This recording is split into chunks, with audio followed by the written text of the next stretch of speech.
Hat trick hero Shivarajkumar ಈಗಷ್ಟೇ 63ನೇ ವಸಂತಕ್ಕೆ ಕಾಲಿಟ್ಟಿದ್ದಾರೆ. ಕ್ಯಾನ್ಸರ್‌ನಿಂದ ಗುಣಮುಖವಾಗಿರುವ ಅವರು ಇದೀಗ ಸಾಲು ಸಾಲು ಸಿನಿಮಾಗಳಲ್ಲಿ ನಟನೆ ಮಾಡುತ್ತಿದ್ದಾರೆ. ಬಾಲನಟನಾಗಿ 1974ರಲ್ಲಿ ಚಿತ್ರರಂಗಕ್ಕೆ ಕಾಲಿಟ್ಟ ಶಿವರಾಜ್‌ಕುಮಾರ್ ಅವರು 1986ರಲ್ಲಿ ಆನಂದ್ ಚಿತ್ರದ ಮೂಲಕ ನಾಯಕ ನಟನಾಗಿ ಮೊದಲ ಬಾರಿಗೆ ಬೆಳ್ಳಿತೆರೆಯ ಮೇಲೆ ಕಾಣಿಸಿಕೊಂಡರು. ಈ 3 ದಶಕಗಳಲ್ಲಿ 125ಕ್ಕೂ ಹೆಚ್ಚು ಚಿತ್ರಗಳಲ್ಲಿ ನಟಿಸಿರುವ ಅವರ ದೊಡ್ಡ ಅಭಿಮಾನಿಗಳ ಬಳಗವನ್ನೇ ಹೊಂದಿದ್ದಾರೆ ಎಂದು ಹೇಳಬಹುದು. ಕನ್ನಡಕ್ಕಷ್ಟೇ ಅಲ್ಲ, ಪರಭಾಷೆಯಲ್ಲೂ ಶಿವಣ್ಣ ಬೇಡಿಕೆಯ ನಟ ಎನಿಸಿಕೊಂಡಿದ್ದಾರೆ.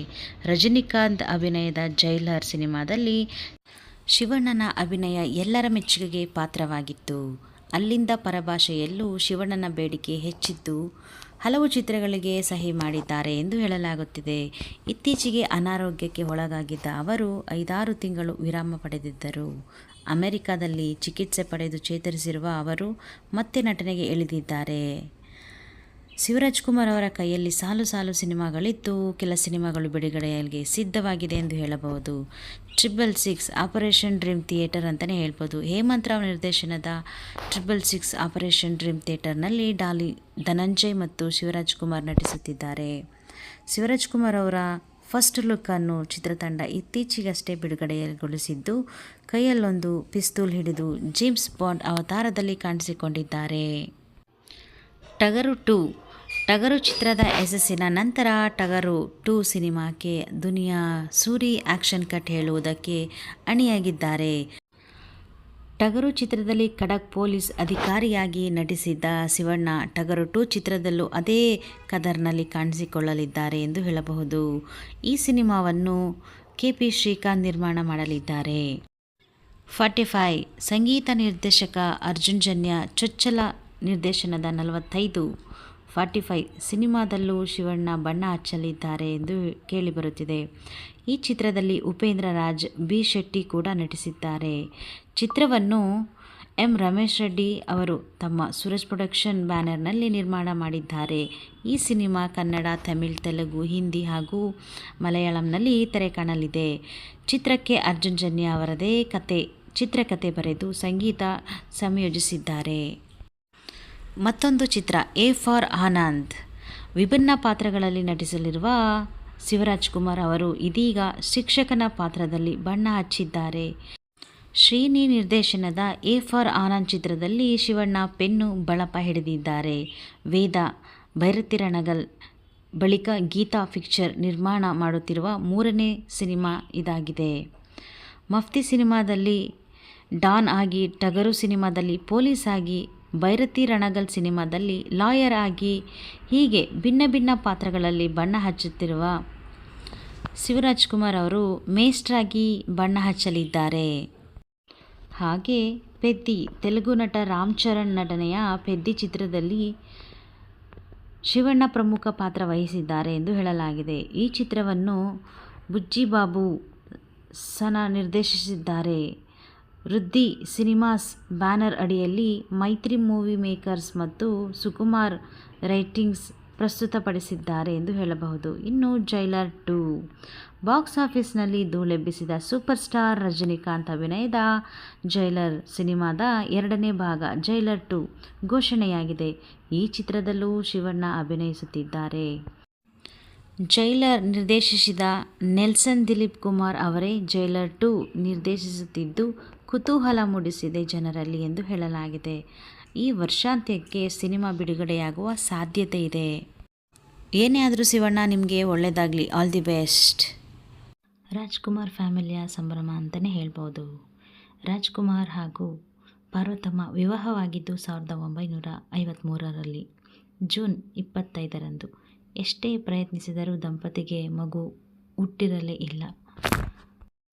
ಶಿವರಾಜ್‌ಕುಮಾರ್ ಅವರು 1962ರಲ್ಲಿ ಜುಲೈ 12ರಂದು ಜನಿಸಿದರು. ಈ ವಿಚಾರ ರಾಜ್‌ಕುಮಾರ್ಗೆ ಸಾಕಷ್ಟು ಖುಷಿ ತಂದಿತು ಅಂತ ಹೇಳಬಹುದು. ಅವರ ಖುಷಿಗೆ ಅಂದು ಪಾರವೇ ಇರಲಿಲ್ಲ. ರಾಜ್‌ಕುಮಾರ್ ಕುಣಿದು ಕುಪ್ಪಳಿಸಿದರು. ಶಿವರಾಜ್‌ಕುಮಾರ್ ಅವರು ಜನಿಸಿದ್ದು ಸಂಜೆ ವೇಳೆ. ಬೆಳಗಿನ ಜಾವ 5 ಗಂಟೆಯವರೆಗೂ ರಾಜ್‌ಕುಮಾರ್ ಅವರು ಸಿಹಿ ಹಂಚಿದ್ದಾರಂತೆ. ಹೌದು, ಶಿವರಾಜ್‌ಕುಮಾರ್ ಅವರಿಗೆ ಇಂದು ಅಂದರೆ ಜುಲೈ 11 ಜನ್ಮದಿನ. ಅವರಿಗೆ ಎಲ್ಲರೂ ಸೋಷಿಯಲ್ ಮೀಡಿಯಾ ಮೂಲಕ ಶುಭ ಕೋರ್ತಾ ಇದ್ದಾರೆ. ಅವರಿಗೆ ಈಗ 63ನೇ ವರ್ಷ.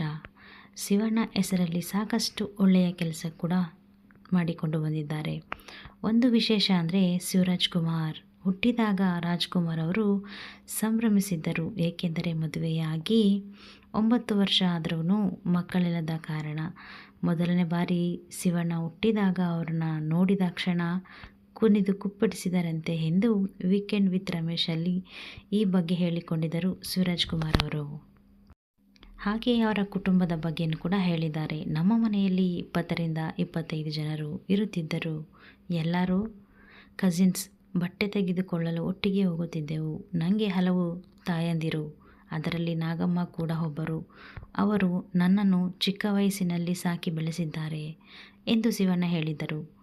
ನಾಗಮ್ಮ ಈಗಲೂ ಬದುಕಿದ್ದಾರೆ. ಅವರು ರಾಜ್ಕುಮಾರ್ ಹುಟ್ಟೂರಾದ ಗಾಜನೂರಿನಲ್ಲಿ ಇರುತ್ತಾರೆ. ಪುನೀತ್ ಸತ್ತ ವಿಚಾರ ಅವರಿಗೆ ಇನ್ನೂ ತಿಳಿದಿಲ್ಲ. ಅವರಿಗೆ ಆಘಾತ ಆಗುತ್ತದೆ ಎಂಬ ಕಾರಣಕ್ಕೆ ಆ ವಿಚಾರವನ್ನು ಇನ್ನೂ ಹಾಗೆಯೇ ಮುಚ್ಚಿಡಲಾಗಿದೆ. ಅವರನ್ನು ಕಂಡರೆ ಶಿವಣ್ಣಗೆ ತುಂಬ ಪ್ರೀತಿ ಎಂದು ಹೇಳಿದ್ದಾರೆ. ಶಿವಣ್ಣನಿಗೆ ಈಗ 63 ವರ್ಷ ವಯಸ್ಸು. ಅವರ ಕ್ಯಾನ್ಸರ್ ಗೆದ್ದು ಬಂದಿದ್ದಾರೆ. ಹೀಗಾಗಿ ಈ ವರ್ಷದ ಬರ್ತ್ಡೇ ಅವರಿಗೆ ವಿಶೇಷ ಎನ್ನಿಸಿಕೊಂಡಿದೆ. ಅವರ ಧೈರ್ಯವನ್ನು ಎಲ್ಲರೂ ಕೊಂಡಾಡುತ್ತಿದ್ದಾರೆ. ಅವರನ್ನು ಹೊಗಳುವ ಕೆಲಸ ಆಗಿದೆ. ಇಂದು ಅಭಿಮಾನಿಗಳ ಜೊತೆ ಸೇರಿ ಅವರು ಹುಟ್ಟುಹಬ್ಬ ಆಚರಿಸುತ್ತಾ ಇದ್ದಾರೆ. ಇನ್ನು ಶಿವರಾಜ್ ಕುಮಾರ್ ಮಾಡಿದ ಅಪರೂಪದ ಸಾಧನೆಗಳನ್ನು ನೋಡೋಣ. ಇನ್ನು ಯಂಗ್ ಆ್ಯಂಡ್ ಎನರ್ಜೆಟಿಕ್ 63ನೇ ವಯಸ್ಸಿನಲ್ಲೂ ಶಿವರಾಜ್ ಕುಮಾರ್ ಅವರ ಯಂಗ್ ಆ್ಯಂಡ್ ಎನರ್ಜೆಟಿಕ್ ಎನಿಸಿಕೊಂಡಿದ್ದಾರೆ. ಇದು ಅನೇಕರಿಗೆ ಸ್ಫೂರ್ತಿದಾಯಕವಾಗಿದೆ. ಶಿವರಾಜ್ ಕುಮಾರ್ ಅವರ ಹೆಸರಲ್ಲಿ ಅನೇಕ ಅಪರೂಪದ ಸಾಧನೆಗಳು ಇವೆ. ಇದನ್ನು ಸದ್ಯದ ಮಟ್ಟಿಗೆ ಯಾರೂ ಮಾಡಲು ಸಾಧ್ಯವಿಲ್ಲ ಎಂದು ಹೇಳಬಹುದು.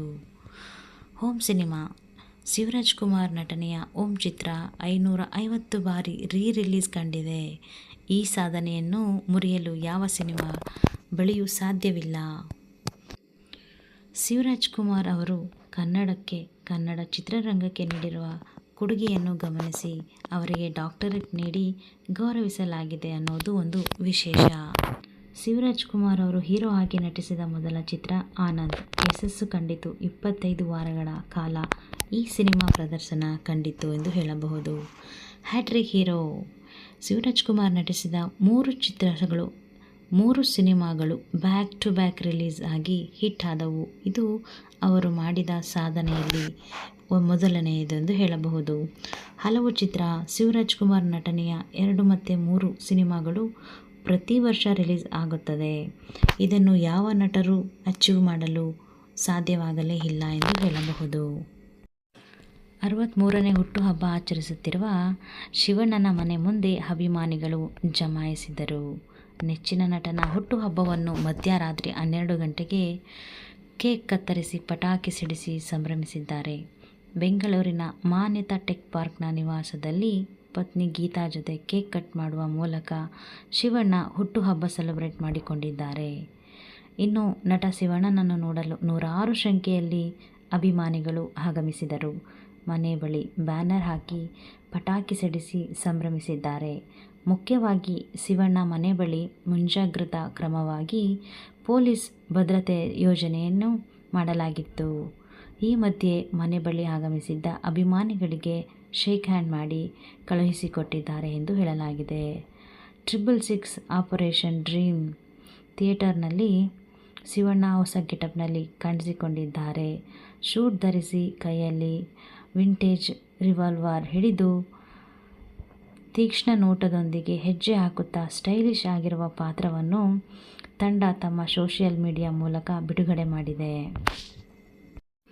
ಹಾಗೆಯೇ ಡಾಕ್ಟರ್ ಶಿವರಾಜ್ ಕುಮಾರ್ ಅವರು ಕನ್ನಡ ಚಿತ್ರರಂಗದಲ್ಲಿ ಮಾತ್ರವಲ್ಲ ಸಾಮಾಜಿಕ ಕ್ಷೇತ್ರದಲ್ಲೂ ಅಪಾರ ಕೊಡುಗೆ ನೀಡಿದ್ದಾರೆ.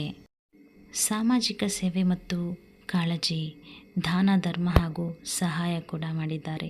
ಅನೇಕ ವೇಳೆ ಬಡವರಿಗೆ ಹಣ, ಆಹಾರ, ವಿದ್ಯಾಭ್ಯಾಸ ಹಾಗೂ ವೈದ್ಯಕೀಯ ನೆರವು ನೀಡಿದ್ದಾರೆ. ಪ್ರಾಕೃತಿಕ ವಿಪತ್ತುಗಳ ಸಮಯದಲ್ಲಿ ಬೆಂಗಳೂರು ಮಳೆಯ ಪ್ರವಾಹ, ಉಕ್ರೇನ್ ಯುದ್ಧದಲ್ಲಿ ಸಿಕ್ಕಿ ಹಾಕಿಕೊಂಡ ವಿದ್ಯಾರ್ಥಿಗಳಿಗೆ ಸಹಾಯ ಮಾಡಿದ್ದಾರೆ. ಅನಾಥಾಶ್ರಮ, ವೃದ್ಧಾಶ್ರಮ, ಅಂಗವಿಕಲರ ಮನೆಗಳಿಗೆ ತಮ್ಮ ಪುಟಾಣಿ ಸಮಾರಂಭದಿಂದ ಹಿಡಿದು ಎಲ್ಲ ಸಂದರ್ಭದಲ್ಲಿಯೂ ಸಹಾಯ ನೀಡಿದ್ದಾರೆ. ಕ್ಯಾನ್ಸರ್, ಹೃದಯಾಘಾತ, ಡ್ರಗ್ಸ್ ವಿರುದ್ಧ ಜಾಗೃತಿ ಮೂಡಿಸುವ ಪ್ರಚಾರಗಳಲ್ಲಿ ಪಾಲ್ಗೊಂಡಿದ್ದಾರೆ. ಆರೋಗ್ಯದ ಕಡೆ ಹೆಚ್ಚು ಕಾಳಜಿ ಇಟ್ಟುಕೊಳ್ಳುವಂತೆ ಯುವಜನತೆಗೆ ಸಂದೇಶ ಕೂಡ ನೀಡಿದ್ದಾರೆ. ಇನ್ನು ಪರಿಸರ ಕಾಳಜಿ, ವೃಕ್ಷಾರೋಪಣ ಅಭಿಯಾನದಲ್ಲಿ ಭಾಗವಹಿಸುತ್ತಾರೆ. ಜಲ ಸಂರಕ್ಷಣೆಯ ಬಗ್ಗೆ ಪ್ರಚಾರ ಮಾಡಿದ್ದಾರೆ. ಸ್ವಚ್ಛ ಭಾರತ ಅಭಿಯಾನಕ್ಕೆ ಬೆಂಬಲ ವ್ಯಕ್ತಪಡಿಸಿದ್ದಾರೆ. ಇನ್ನು ಶಿಕ್ಷಣ ಮತ್ತು ಯುವಜನತೆಯ ಬಗ್ಗೆ ನಿಲುವು ಅಂತಲೇ ಹೇಳ್ಬೋದು. ಯುವಕರು ಶಿಕ್ಷಣ ಪಡೆಯಬೇಕು, ದಾರಿ ತಪ್ಪಬಾರದು ಎಂದು ಉದ್ದೇಶವನ್ನು ನಟನೆ, ಸಂಭಾಷಣೆಯ ಮೂಲಕ ನೀಡಿದ್ದಾರೆ. ವಿದ್ಯಾರ್ಥಿಗಳಿಗೆ ಸ್ಫೂರ್ತಿ ನೀಡುವಂತಹ ವ್ಯಕ್ತಿ ಅವರ ಬಡ ವಿದ್ಯಾರ್ಥಿಗಳಿಗೆ ಸಹಾಯ ನೀಡಿರುವ ಉದಾಹರಣೆಗಳು ಹಲವಿದೆ. ಇನ್ನು ಜನಸಾಮಾನ್ಯರ ಜೊತೆ ಸಂಪರ್ಕ, ಯಾವತ್ತೂ ಸಿಂಪಲ್ ಡ್ರೆಸ್ಸಿಂಗ್ ಸೆನ್ಸ್, ಸಾಮಾನ್ಯ ಜೀವನ ಶೈಲಿ, ಫ್ಯಾನ್ಸ್ಗಾಗಿ ಸಮಯ ನೀಡುವ ವ್ಯಕ್ತಿ. ತಮ್ಮ ಅಭಿಮಾನಿಗಳಂತೆಯೇ ಶಿವಣ್ಣ ಕೂಡ ಎಲ್ಲ ಧರ್ಮಗಳಿಗೂ ಗೌರವ ನೀಡುವ ವ್ಯಕ್ತಿ. ಯಾವುದೇ ರೀತಿಯ ಜಾತಿ, ಧರ್ಮ, ಭಾಷೆ ವಿವಾದಗಳಲ್ಲಿ ಭಾಗವಹಿಸದ ಸ್ಪಷ್ಟ ನಿಲುವು ಹೊಂದಿದ್ದಾರೆ. ಇನ್ನು ಗೌರವಗಳು, ಅನೇಕ ಸಾಮಾಜಿಕ ಸಂಸ್ಥೆಗಳು ಅವರಿಗೆ ಗೌರವ ಪತ್ರ ನೀಡಿ ಸನ್ಮಾನಿಸಿದ್ದಾರೆ. ರಾಜ್ಯೋತ್ಸವ ಪ್ರಶಸ್ತಿ ಸೇರಿದಂತೆ ಹಲವಾರು ಪ್ರಶಸ್ತಿ ಪಡೆದಿದ್ದಾರೆ.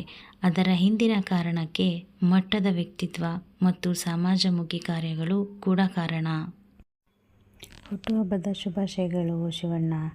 ಈ ವಿಡಿಯೋ ಇಷ್ಟ ಆಗಿದರೆ ಲೈಕ್ ಮಾಡಿ, ಶೇರ್ ಮಾಡಿ, ಹಾಗೆ ಸಬ್ಸ್ಕ್ರೈಬ್ ಮಾಡಿ, ಸಪೋರ್ಟ್ ಮಾಡಿ. Thank you for watching.